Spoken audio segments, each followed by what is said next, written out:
musliman yang dirahmati Allah sekalian, alhamdulillah pada malam ini dapat kita sama-sama menyambung pengajian kita dalam kitab Aqidatul Najim fi Ilmi Usuluddin yang bawa kitab, silap saya, kita muka surat 325, uraian daripada pengertian zuhud, apakah yang dimaksudkan dengan zuhud dalam Islam.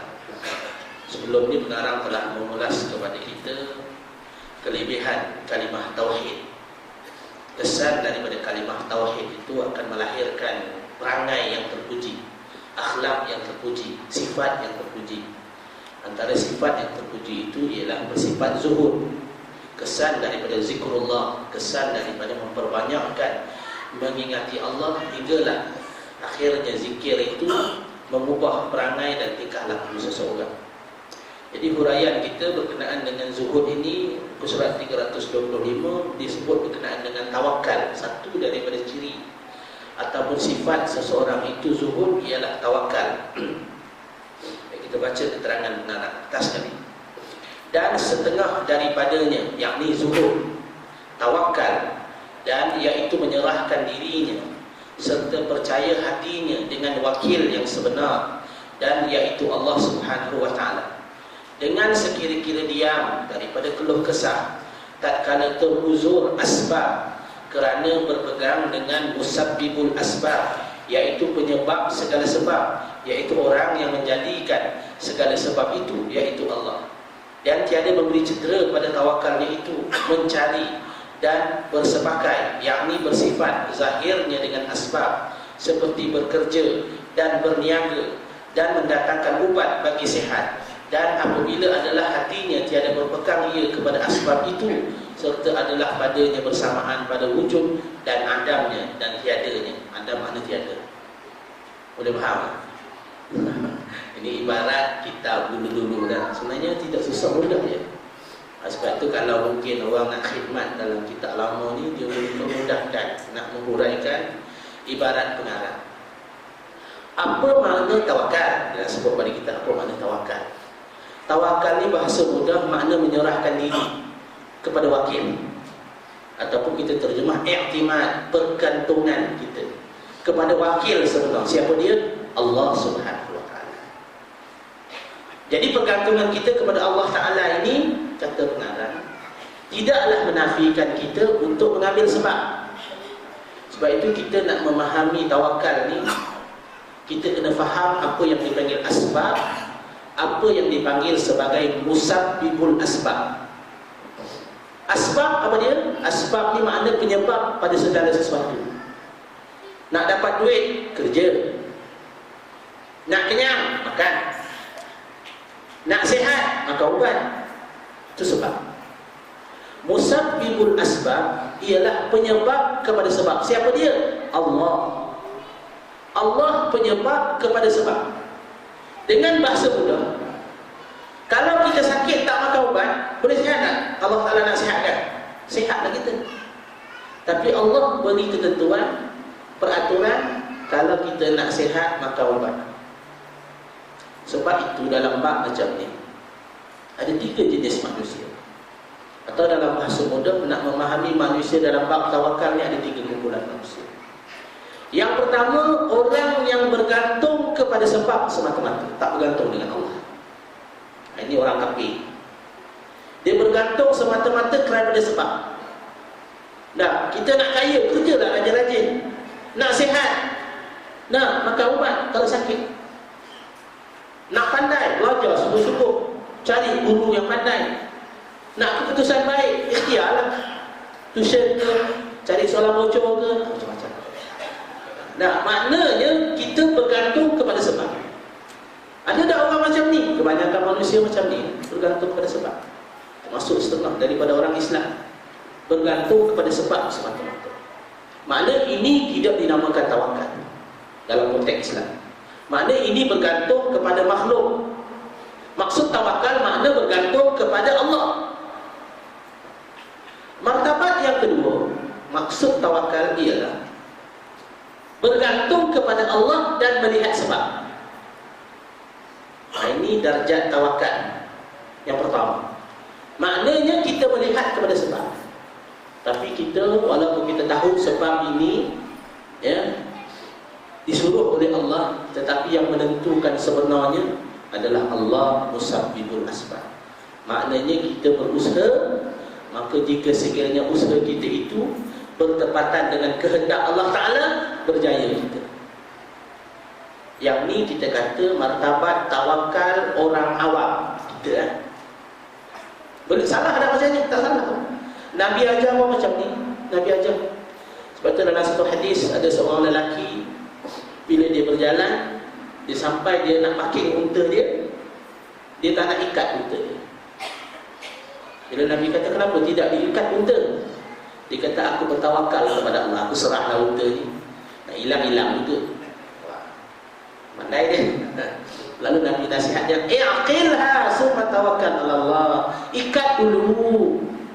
Kalau lepas ikat, ya, barulah kamu berserah kepada Allah. Maknanya Nabi nak faham pada kita, kalau nak hilang, ikat pun hilang juga. Tetapi kalau kita dah ikat, kalau hilang juga, maknanya perkara itu berlaku dengan sebab musabbibul asbab, Allah menentukan dia hilang. Sebab itu kita orang Islam bekerja dalam konteks itu. Ikhtiar, maknanya kita tidak menafikan ikhtiar. Tinggal lagi kadang-kadang di sini martabat iman kita dilihat. Kita ni berat kepada asbab ke berat kepada musabbibul asbab Allah Ta'ala. Bergantung pada iman. Orang kuat iman, dia asbab tu dia tengok, tapi lebih besar pada dia ialah penyebab segala sebab, iaitu Allah Ta'ala. Martabat paling tinggi tawakal, yang tuan-tuan semua tidak dicadangkan untuk beramal. Waktu kita dalam agama ni ada benda yang kita tak boleh nak cadang untuk semua orang beramal. Macam kita belajar kitab hikam lah. Ada setengah masjid minta saya mengajar kitab hikam. Saya kata boleh belajar kitab hikam, tapi nak belajar kitab hikam ni selangkah menjadi khawas, menjadi kekasih Allah. Kalau semayang 5 waktu pun tak berapa cukup, semayang sunat pun tak berajin, saya belajarlah kitab hikam. Bukan salah, tapi bimbang salah faham. Sebab agama bila salah faham jadi fitnah. Martabat yang kedua ataupun yang paling tinggi dalam tawakal ialah tidak melihat kepada asbab, melihat semata-mata kepada musabbibul asbab. Tengok pada Allah Ta'ala saja. Sebab itu tidak salah kalau orang tu kata aku nak ibadat je, aku tak nak kerja, aku nak ibadat saja. Habis kalau dia makan, ada nak makan? Ada makan tak apa, aku reda je lah kalau rezeki aku air sejuk. Tapi kalau kita jenis ulu banyak, nak kerja tak nak, tapi bergantung kepada Allah Ta'ala saja. Orang tanya macam mana ni anak beranak, Allah serah pada Allah Ta'ala. Boleh jadi fitnah kepada agama. Sebab itu tawakal yang tertinggi ini bukan untuk semua orang. Bukan untuk semua orang boleh. Maknanya kita untuk orang awam, kita berikhtiar dengan asbab, kerana itulah yang disuruh oleh agama untuk kebanyakan orang. Bagi martabat kekasih Allah, orang yang dekat dengan Allah, hati dia dah taklia dengan Allah, tidak menjadi kesalahan untuk dia bergantung semata-mata kepada musabbibul asbab, kepada Allah semata-mata, dengan dia tidak mengambil kira kepada perkara lain. Sebab benda ini bukan susah, bukan senang. Bukan sekadar diri kita, anak-anak kita kena sama juga. Kita baca sirah salafus salih, dan bagaimana mereka berlumba mensedekahkan harta. Nah, satu hari Umar Al-Khattab dia kata, aku bercita-cita nak lawan Abu Bakar As-Siddiq dalam bab sedekah harta. Selama ni kalau bab sedekah harta, tak pernah lagi aku menang. Bila Nabi istihar nak minta sumbangan jihad fisabilillah, maka Umar kata, aku sedekah separuh harta aku di jalan Allah Ta'ala. Segala aset, simpanan, dah disedekah pada jihad fisabilillah. Umar Al-Khattab separuh kekayaan.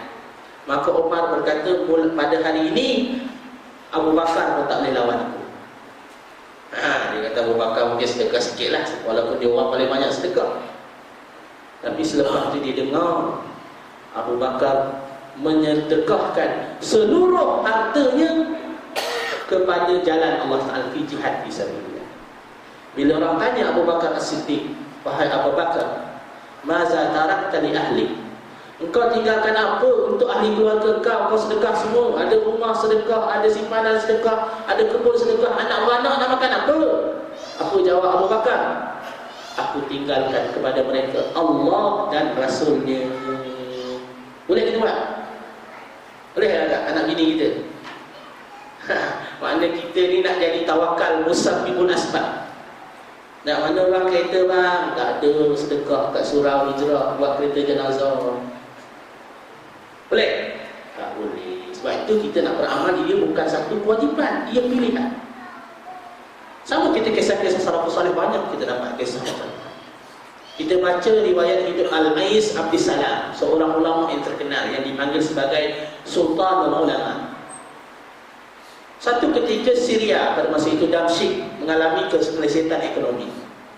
Banyak tanah-tanah yang tidak terjual, tergadai.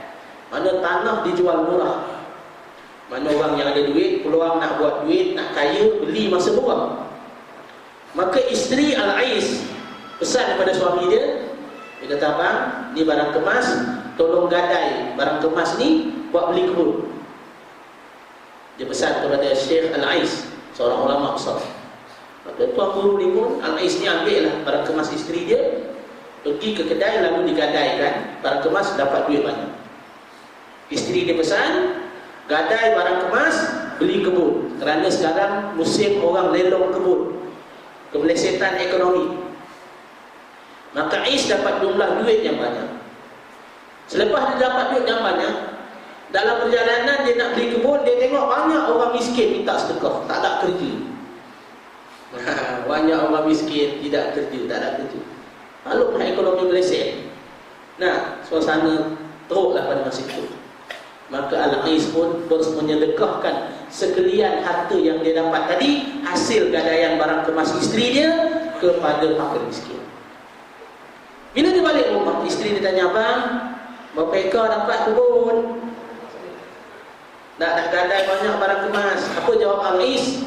Wahai isteriku, sesungguhnya aku telah belikan kebun buatmu di syurga Allah. Aku beli kebun juga, tapi bukan kebun kat sini, sana kat syurga. Apa jawab isteri dia? Mudah-mudahan Allah Ta'ala memberkati kebunmu. Boleh isteri kita gitu? Maknanya tak tahu lah. Isteri kata ni bangsa bodoh, bangsa tak reti bahasa. Nak sedekah, carilah harta sendiri. Ni barang kemas ni, pesaka ni. Maknanya bertawakal martabat yang pertama, yang hanya kepada musabbibul asbab, bukan wajib pada semua orang. Wajib. Untuk kita orang awam, kita memilih martabat yang kedua, yakni melihat kepada sebab dan kebergantungan kita kepada musabbibul asbab, iaitu Allah Subhanahu wa taala. Sebab itu nanti kita akan baca keterangan dia ada khilaf. Pengarang kata, bila kita percaya kepada asbab, dan siapa yang jadikan sebab, iaitu Allah Ta'ala sebagai musabbibul asbab, kata pengarang, tidak memberi cedera pada tawakal. Maknanya kita masih lagi dianggap orang yang bertawakal. Bukanlah maknanya kita kalau sakit kita berubat, itu salah pada syarat. Tidak salah. Itu satu daripada sifat tawakal. Tawakal jenis macam mana? Tawakal martabat yang kedua, ya, berubat, bekerja, berniaga, mendatangkan ubat bagi sihat, ya. Cuma kata pengarang, adalah hatinya tiada berpegang pada asbab. Cuma hati kena betul. Nah, aku ni makan ubat ni sebab aku beli mahal ni, klinik pakar ni, pasti sihat. Kalau kena ada pasti sihat, makna ada cacat pada tawakal. Tak kira kita sihat bukan mesti ubat mahal, bukan kerana doktor pakar. Dah, ni sebab tu pengarang kata, walaupun tidak salah kita berpegang kepada asbab, tetapi taklah kita dalam i'tikad kita yang menyihatkan kita adalah Allah Ta'ala sebagai musabbibul asbab. Sebab itu kata pengarang, hendaklah dalam i'tikad kita berpegang kepada asbab itu, sama ada pada wujudnya atau pada adamnya. Maksudnya, dalam hati kita, aku ni memang Allah Ta'ala suruh berubat, tapi sebenarnya kalau Tuhan nak sihat, aku tak pergi jumpa doktor pun sihat. Dalam hati kena ada macam tu. Tak. Allah Ta'ala suruh kita berubat, tapi dalam hati jangan i'tiqad aku sihat kerana makan ubat. Jangan. Kerana yang menyihatkan kita adalah Allah Ta'ala. Ya? Kerana dibimbangi, akhirnya nanti kita bertawakal kepada asbab, bukan kepada musabbibul asbab. Dan bersalahan ulama pada afdal berusaha dan afdal tawakal. Ini mana afdal? Orang yang melihat sebab dengan musabbibul asbab atau sekadar melihat musabbibul asbab. Kata setengah, tawakal afdal kerana ada pada tawakal itu memecahkan hawa nafsu dan ada padanya meninggalkan akan barang yang berbimbang daripada Allah Ta'ala. Dan kata setengah, berusaha itu afdal kerana ada padanya memutuskan tamak daripada barang yang ada dalam tangan manusia dan menegahkan diri daripada menghinakan diri kepada mereka, serta kasar dia hendak meluaskan atas hamba yang picik, yakni hamba yang sempit. Perbahasan ni, yang mana afdal? Orang yang bertawakal dengan hanya bergantung semata-mata kepada Allah, atau orang yang bergantung kepada Allah tetapi melihat juga pada asbab? Jadi pengarang kata ada khilaf. Setengah ulama memilih yang pertama, setengah ulama memilih yang kedua. Bermula qaul atau pendapat yang rajih yang terpilih. Tafsir, yakni detailnya, bahawasanya keduanya itu bersalah-salahan dengan sebab bersalahan ahwal manusia, yakni keadaan manusia.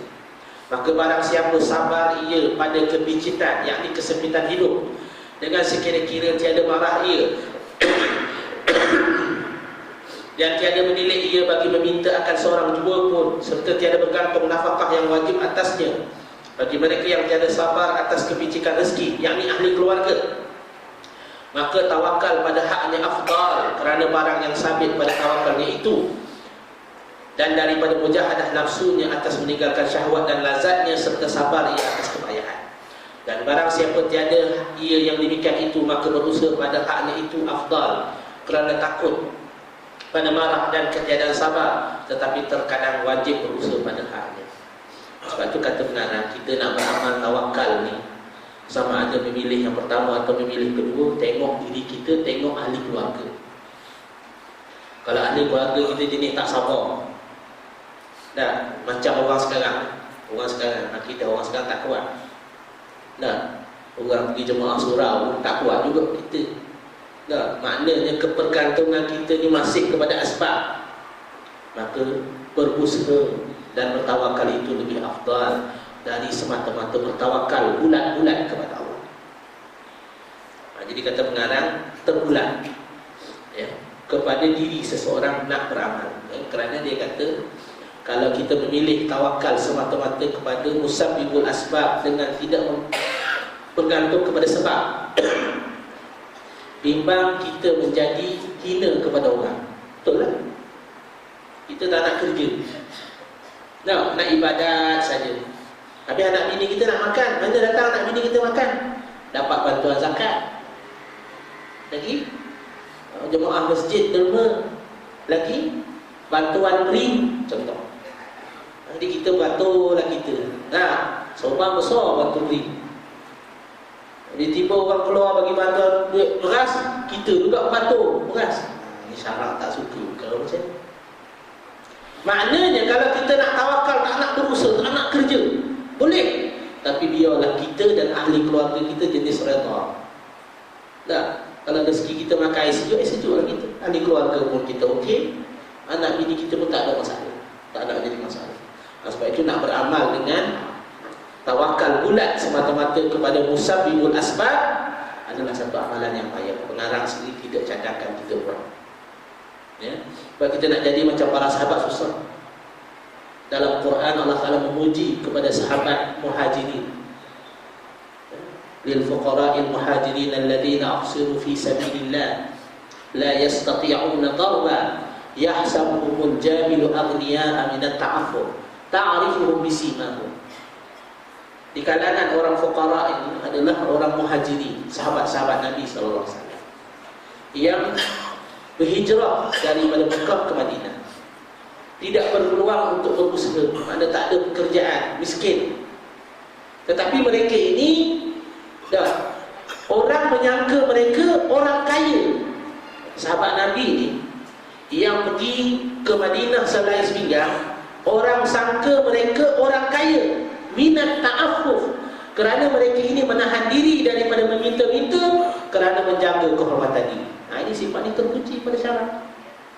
Dia tu miskin tapi tak ada, nak suruh minta dia tak minta. Dia tidak patok kepada habuan orang, pemberian orang. Waktu Allah Ta'ala puji sahabat-sahabat macam ni.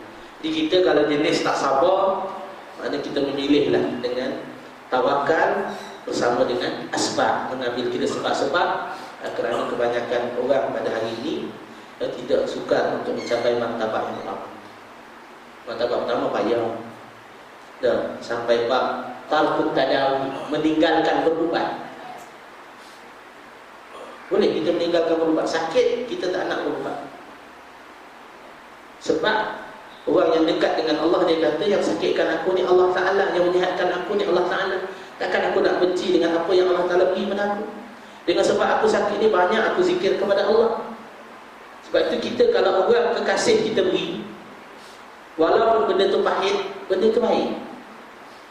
Waktu dalam pepatah Arab dia panggil darbul habib ka'akli dhabib. Apabila kekasih memukulku, rasa sedap macam makan buah kismis. Dia punya falsafah tu. Mana bila orang sayang kita, dia maki dah perempuan tu, kita suka dengan perempuan tu. Tak, kita suka sangat. Dia marah kita. Rasa marah dia tu satu hiburan di telinga kita. Boleh gitu? Jadi gitu. Tapi itu falsafah untuk orang tawakal martabat yang pertama. Dan ini sekaliannya sesungguhnya menjalankan atas kaul yang berkata bahawa tawakal itu menafikan berusaha, seperti barang yang ia tarikat Abi Ja'far At-Tabari dan orang yang muafakat akan dia bersalahan akan tarikat jumhur, iaitu bahawasanya tawakal itu tiada menafikan ia akan berusaha. Baik. Ada satu takrif daripada tawakal. Ini bukan takrif majoriti para ulama. Takrif tawakal ini dia kata maksudnya jangan bergantung kepada sebab. Tawakal ini bergantung semata-mata kepada Allah. Itu makna tawakal. Tetapi majoriti para ulama atau jumhur para ulama menyatakan bahawa dikatakan tawakal juga apabila kita bergantung kepada sebab, tetapi i'tikad kita bahawa yang menentukan kesudahannya adalah musabbibul asbab, iaitu Allah. Ini khilaf para ulama dalam bab pentakrifan. Betul dalam satu kata-kata syair, dia menasihatkan kita dalam hidup kita ini berpegang dengan Allah Ta'ala.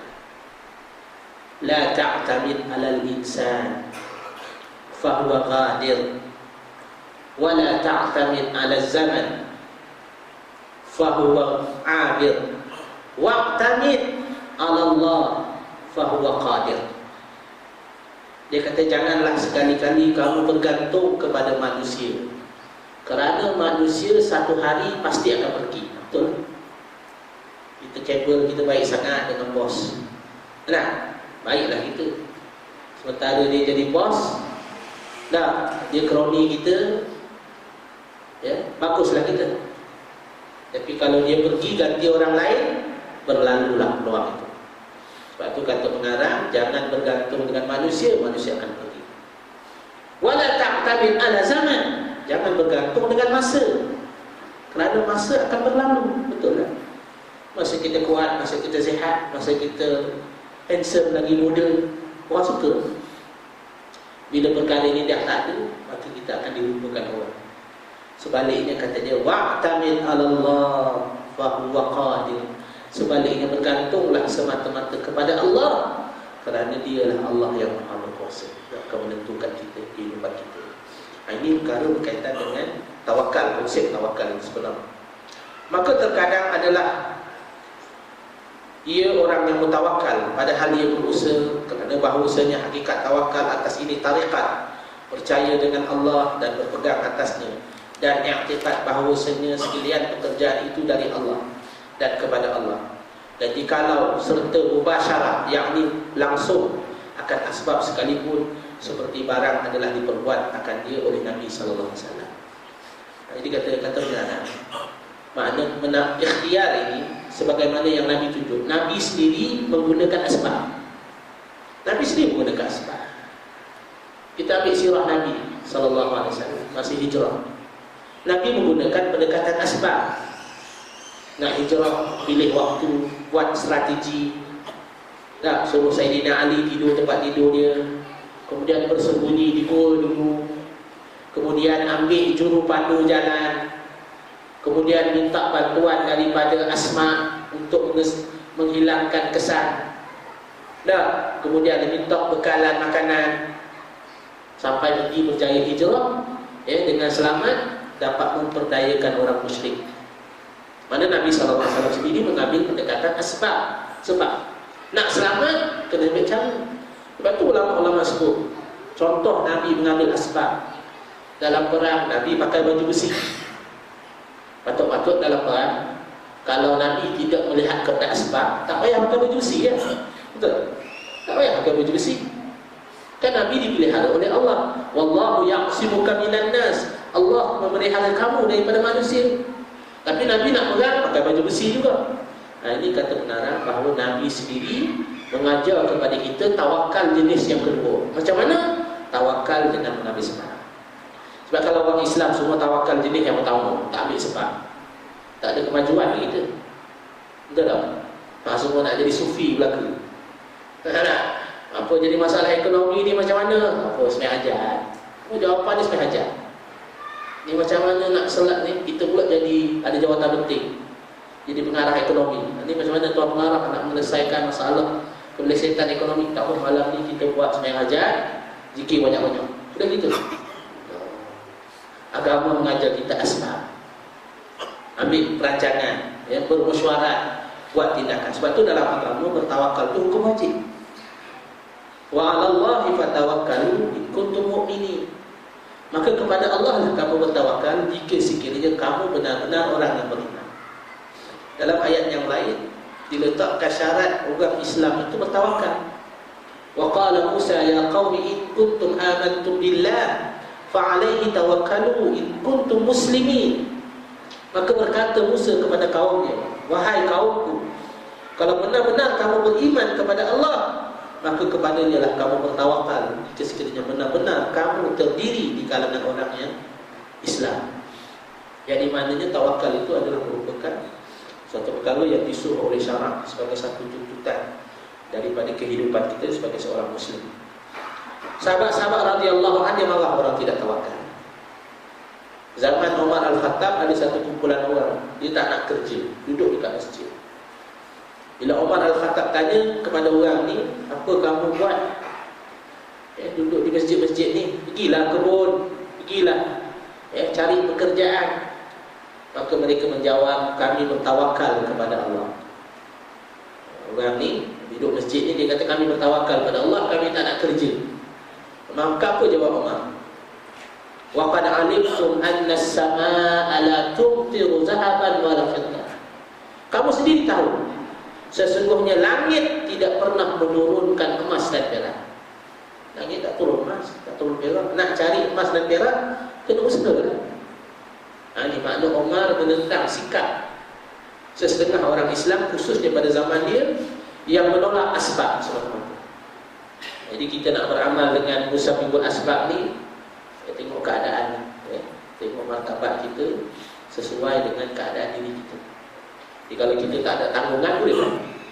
Jadi kalau kita ada anak bini, anak banyak, jadi kita nak memilih pendekatan yang pertama semata-mata, ia bukan satu perkara yang dipuji oleh syarak, bahkan ia mungkin menjadi fitnah kepada kehidupan kita. Faedah. Telah berkata Imam Al-Ghazali, bermula membawa bekal di dalam safar. Ini dia sambungan dia daripada konsep tawakal. Berkata Imam Al-Ghazali, bermula membawa bekal di dalam safar dengan niat menolong akan Muslim itu afdal dan meninggalkan akan dia afdal bagi orang yang tunggal seorang diri yang kuat hatinya dan yang membimbang akan dia oleh bekal itu daripada amal ibadat akan Allah Ta'ala. Baik, dia nak cerita konsep tawakal ni. Kalau kita nak musafir, nak bawa bekal ke bagus atau tak payah bawa bekal? Ini konsep tawakal kan? Kata Imam Ghazali, tengok keadaan jenis orang. Kalau bawa bekal, kata Imam Ghazali, contoh kita nak musafir ke mana, ya? Kita nak musafir ke utara, logiknya kita kena bawa bekal lah. Bekal apa? Duit nak isi minyak, duit nak bayar tol, duit nak makan di perjalanan, ya. Kemudian mungkin duit kalau ada kerosakan pada kenderaan kita dan seumpamanya. Sebab kata pengarang, kalau jika sekiranya berlaku sesuatu perkara, ya, kita ni jenis orang yang tidak kuat, bimbang akan bekal itu daripada ibadat kepada Allah. Ini kemungkinan seseorang itu kalau dia jenis orang yang berserah semata-mata tidak melihat kepada asbab, akan terjejas ibadatnya kepada Allah. Dan adalah Nabi Mustafa sallallahu alaihi wasallam dan sahabatnya dan segala salaf yang saleh-saleh menanggung oleh mereka itu akan bekal dengan niat kebajikan, tiada kerana cenderung hati mereka itu kepada bekal daripada Allah. Bermula yang diiktibarkan itu qasadnya, yang diniatnya, maka ada beberapa orang yang menanggung bekal dan hatinya ma Allah, dan beberapa banyak orang meninggalkan bekal dan hatinya berserta dengan bekal. Jadi dia kata-kata pengarang, bila kita ni dalam kehidupan kita ni, bila kita terlalu bergantung kepada sebab, akhirnya kita tidak bergantung kepada Allah Ta'ala. Kita terlupa. Ini yang berlaku dalam kehidupan kita. Tak. Maknanya punca hari ni sebab apa berlaku orang diri hati, cemburu. Tengok kawan naik makan, tiba hati dia. Inilah dia kata kuat bodek, ya, ini mengaku bos, bukan kipas lagi, aircon. Macam-macam timbul. Pasal apa timbul macam ni? Tapi kalau kita lihat kepada musabbibul asbab, betul lah kawan tu dia kuat bodek, dia semua. Siapa yang menjadikan benda tu berlaku? Allah Ta'ala juga. Tak, mana hati kita tenang, mana perkara itu betul dia buat. Tetapi kalau tanpa izin Allah Ta'ala, perkara itu pasti tidak berlaku. Ini bab ni kadang-kadang kita bila terlalu melihat asbab, akhirnya akidah kita rosak. Tak, akidah kita rosak. Padahal kalau kita tidak lihat pada macam tu, kita reda je, terima je lah. Itu rezeki dia. Tak, punca orang kadang-kadang dengki kerana sebab macam tu, kerana terlalu bergantung kepada asbab yang ada. Bermula masuk ke dalam hutan dengan tiada bekal, kerana ia tawakal itu bid'ah, tiada nakal daripada seorang salaf, kerana bahawasanya membahayakan roh, padahal sesungguhnya telah berfirman Allah Ta'ala, wala tulqu bi aydikum ila tahlukah, dan jangan kamu campakkan segala tangan kamu dalam kebinasan. Ini pengarang dia kata, contoh kalau orang dia tidak mengambil asbab, ya, pergi masuk hutan tak bawa bekal, maka syarak kata perkara itu bid'ah, ya, makna tercela pada syarak, kerana perbuatan itu tidak dilakukan oleh generasi awal yang salaf, yang baik-baik, salafus salih. Jadi sebagaimana firman Allah Ta'ala, wala tulqu bi aydikum ila tahlukah, janganlah kamu campakkan diri kamu kepada kebinasaan. Nak menunjukkan kepada kita syarak, menyuruh kita berikhtiar. Itu dalam Quran Allah Ta'ala berfirman, wa'iddu lahum mastata'tum min quwwah wa min ribatil khair turhibuna bihi aduwallahi wa aduwakum. Maka persiapkanlah diri kamu dengan segala jenis bentuk kekuatan. Diperintah kepada orang yang beriman. Wahai orang yang beriman, kamu persiapkanlah diri kamu dengan segala jenis bentuk kekuatan peperangan. Min ribatil khair, daripada kuda-kuda yang bertambat. Apa tujuannya? Turhibuna bihi aduwallahi wa aduwakum, supaya kamu dapat menggentarkan musuh Allah dan musuh kamu. Makna agama menyuruh kita ikhtiar. Kita nak lawan musuh kena ada kuda, bukan padan dengan kita sembahyang hajat saja. Mana setelah mana kita berusaha dan berikhtiar dengan mengambil kira asbab, baru kita berserah kepada Allah Ta'ala. Inilah yang syarak mengajar kepada kita sebagaimana yang disebut di dalam Al-Quran Al-Karim. Sebab itu dalam bab tawakal ni, ya, orang yang banyak bertawakal, banyak berzikir dengan zikir tawakal ni, pahala besar. Ada satu ayat dalam Al-Quran Al-Karim, akhir daripada surah At-Taubah, laqad ja'akum rasulun min anfusikum azizun 'alaihi ma 'anittum harisun 'alaikum bil mu'minina raufur rahim fa in tawallaw faqul hasbiyallah la ilaha illa huwa 'alaihi tawakkal wa huwa rabbul 'arsyil 'azim. Dalam hadis ada disebut kelebihan menyebut kalimah hasbi Allah. Hasbi Allah la ilaha illa huwa alaihi tawakkal wa huwa rabbul arsyil azim. Nabi sebut, sesiapa yang membaca kalimah ini, zikir ini waktu pagi dan petang, kafahullah ma ahabbahu. Siapa yang baca zikir ini di waktu pagi, Allah Ta'ala akan mencukupkan dia daripada perkara yang merisaukan dia pada hari itu. Kita dalam hidup kita yang dalam dunia ini macam-macam kerisauan kita dah. Jadi agama mengajar kepada kita nak menghilangkan risau ni kerana berkait dengan sebab kita rujuk kepada musabbibul asbab. Nah, contoh kita pasal apa kita risau hari ni, kita bos suruh buat kerja, kita tak siap lagi kerja, janji dengan bos. Jadi agama mengajar kepada kita jangan lihat semata-mata pada kerja, lihat kepada Tuhan, kepada bos kita, iaitu Allah Ta'ala. Itu agama mengajar kepada kita. Sebab tu dalam zikir itu hasbi Allah, cukuplah Allah Ta'ala itu bagi aku. La ilaha illahu, tiada Tuhan selain daripada dia. Alaihi tawakkal, kepadanya lah aku berserah diri. Wa huwa rabbul arsyil azim, dan dialah Tuhan yang memiliki arsy yang agung. Jadi kata Rasulullah, siapa baca zikir ini, Allah Ta'ala mencukupkan keperluan dia yang merisaukan dia pada hari itu. Jadi kita dah tahu mudahnya, buka surat Taubah ayat yang akhir daripada surat Taubah. Itu zikir yang berkenaan dengan tawakal yang diajar kepada kita dalam hadis, berdasarkan hadis Nabi SAW. Satu lagi zikir yang bagus juga berkenaan dengan tawakal, penyerahan diri kita kepada Allah, ialah amalan sebelum kita tidur, yang disebut oleh Imam An-Nawawi dalam kitab dia Riyadhus Salihin dalam bab tawakal. Antara perkara atau zikir yang bagus kita baca sebelum kita tidur ialah zikir penyerahan diri kita kepada Allah, menyerahkan segala urusan kita kepada Allah. Nabi ajar kepada kita bila kita tidur, kita membaca doa, Allahumma aslamtu nafsi ilaik wa fawwadtu amri ilaik wa alja'tu zahri ilaik raghbatan wa rahbatan la malja'a wa la manja minka illa ilaik amantu bi kitabika alladhi anzal wa bi nabiyyika alladhi arsal. Ini zikir makna penyerahan kita kepada Allah. Khususnya kita waktu tidur. Waktu tidur ni benda semua bukan kawalan kita, di luar kawalan kita. Betul tak? Waktu jaga boleh kita kawal pun tak, dalam hidup kita berkawal tu semuanya tertakluk kepada izin dan kehendak Allah Ta'ala. Apatah lagi waktu kita tidak jaga, waktu kita tidur. Sebab itu Nabi ajar kita zikir. Apa zikirnya? Allahumma aslamtu nafsi ilaik, ya Allah, aku menyerahkan diriku semata-mata kepada Kau. Wa fawwadtu amri ilaik, kuserahkan urusanku segalanya kepada Kau. Wa alja'tu zahri ilaik, aku labuhkan belakang ini baring dengan tujuan mencari redha-Mu. Raghbatan wa rahbah, dalam keadaan aku berkehendak dan keadaan aku takut kepada Kau.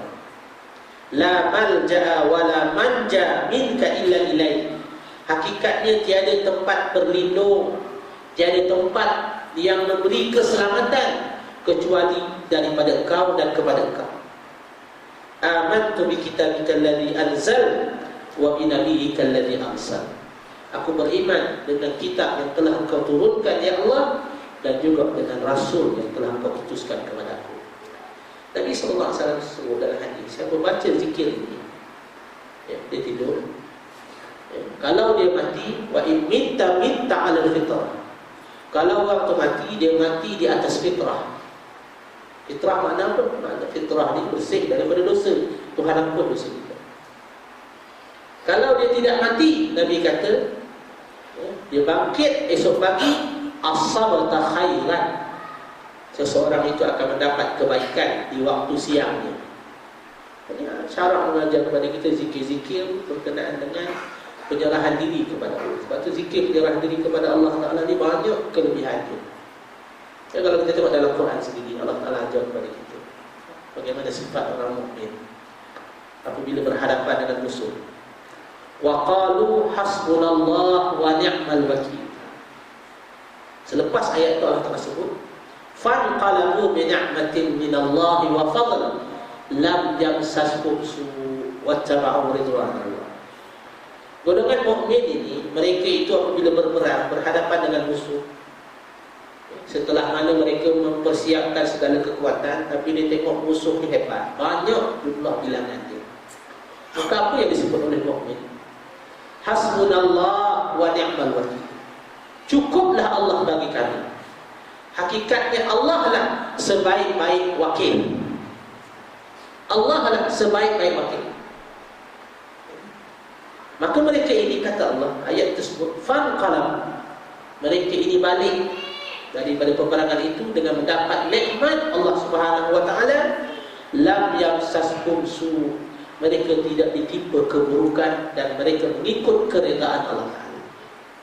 Waktu zikir hasbunallah wa ni'mal wakil, antara zikir yang diajar juga oleh para ulama kepada kita, memperbanyakkan sebut perkara ini kerana nak menggambarkan kepada kita bahawa penyerahan total kita kepada Allah. Ya. Sebab itu kita, kalau kita lihat zikir kita bila berhadapan dengan musuh, makna kita meletakkan Allah Ta'ala, ya, sebagai galang ganti nak lawan dengan musuh. Allahumma inna naj'aluka fi nuhuri a'daina. Ya Allah, kami menjadikan engkau di atas batang tengkuk musuh-musuh kami.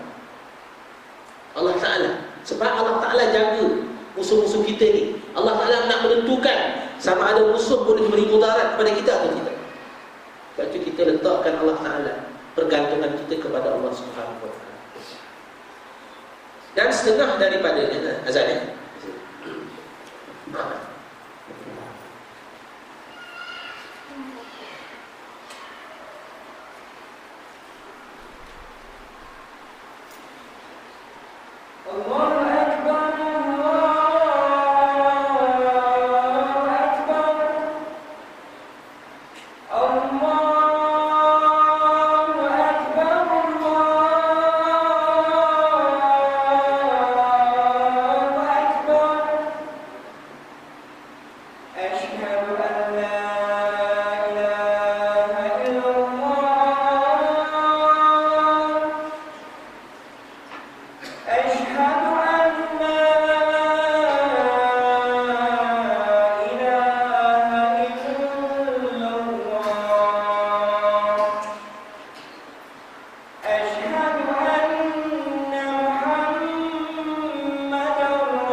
Dan setengah daripadanya ghina, yakni kaya hati.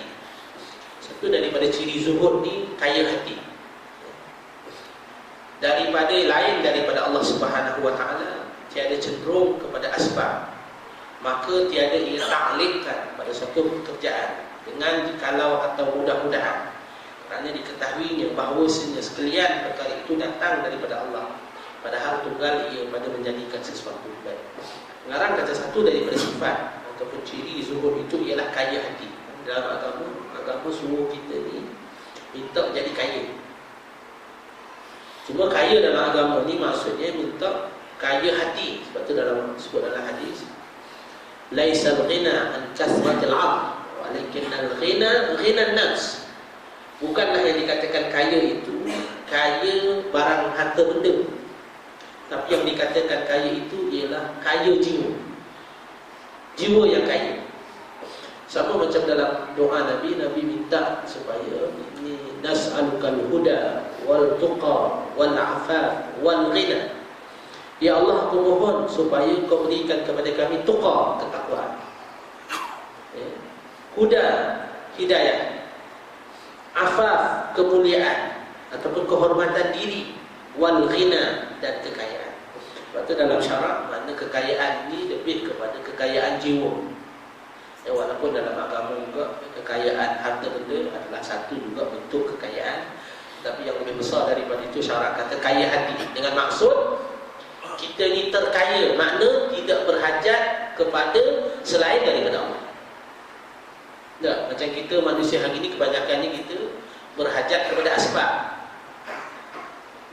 Berhajat kepada asbab Allah Ta'ala tak juga.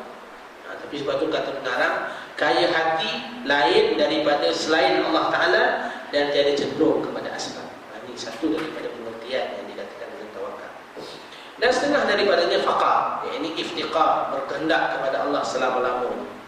Jadi berkehendak kepada dunia daripada perhiasan dan kemuliaannya dan kebesarannya, kerana memelihara ia daripada cedera suluknya, yakni perangainya, dan bersungguh-sungguh ia memutuskan dunia dengan bahawasanya hajatnya itu bukan kepada sesuatu daripada dunia, adalah qasadnya, tujuannya itu usul kepada Allah SWT, sampai kepada Allah. Dan diamnya lidahnya daripada memuji dan mencela, kerana dipandangnya sekalian itu daripada Allah, melainkan syarak menyuruh mencela, maka tak kala itu dibuatnya kerana syarak. Jadi makna yang termasuk juga dengan maksud zuhud ni ialah berhajat kepada Allah semata-mata, tidak berhajat kepada dunia, dengan harapan supaya tidak cedera suluknya, yakni perangai seseorang. Kata setengah ulama, yakni cerdik pandai, bermula dunia itu di belakang, yakni lagi akan ditinggalkan akan dia, dan akhirat itu di hadapan, yakni lagi akan bertemu dengan dia daripada segala ahwal keadaannya. Maka ajaib bagi orang yang berhadap ia kepada belakang, yakni orang yang mengambil dunia dan membelakangkan akan yang di hadapan, yakni meninggalkan dia akan amal dan ibadat yang membaikkannya pada akhirat. Dia nak mengajar kepada kita konsep bagaimana maksud zuhud ni ialah memandang ke depan. Bermakna ke depan? Ke depan ni mana memandang kepada hari akhirat. Dengan perkataan menjadikan segala kerja dunia kita sebagai kerja akhirat. Ini maksud zuhud. Kerja dunia jadi kerja akhirat. Sampai tidak terfikir dalam pemikiran kita apa yang kita buat itu kerja dunia semata-mata. Semuanya jadi akhirat. Ya. Dan setengah daripadanya ialah tawaduk dirinya dengan barang yang tiada mencela akan dia oleh syarak. Dan setengah daripadanya futuwah, iaitu menjauhkan diri daripada menuntut daripada makhluk, dengan sebab berbuat baik kepada mereka itu kerana ia ketahui bahawasanya kebajikan dan kejahatan itu makhluk bagi Allah Ta'ala. Firman-Nya, wallahu khalaqakum wa ma ta'malun, bermula Allah menjadi dia akan kamu dan barang yang kamu perbuat daripada baik dan jahat. Dan tiada melihat ia bagi dirinya kebajikan hingga menuntut ia akan balas, dan tiada melihat bagi mereka itu kejahatan hingga mencela akan mereka itu atasnya, melainkan adalah syarak menyuruh dengan mencela mereka itu, maka pada ketika itu dikerjakan akan barang yang disuruh syarak. Jadi kesan daripada orang yang tawaduk ni, dia kata sebut kepada kita, garang kata orang tu dia akan memandang baik pada orang, dengan maksud kalau orang buat jahat, dia bukan cela orang tu, kerana dia cela pekerjaan orang tu, bukan diri orang seorang tu. Sama juga kalau dia melihat kebaikan yang berlaku itu, bukan kerana kebaikan itu pada diri dia, tapi kerana izin dan kehendak Allah Ta'ala yang menjadikan dan memberi taufik kepada dia untuk membuat kebaikan. Akhirnya dia kata sebut kepada kita di sini, Orang yang zuhud ini adalah orang yang tawaduk kepada Allah Subhanahu wa taala. Dan seterusnya nanti kita akan bincangkan berkenaan dengan setengah daripada sifat zuhud itu ialah syukur, ya, dan berkat. Kita akan bincangkan pada kesempatan akan datang. Wallahu a'lam. Kalau ada satu soalan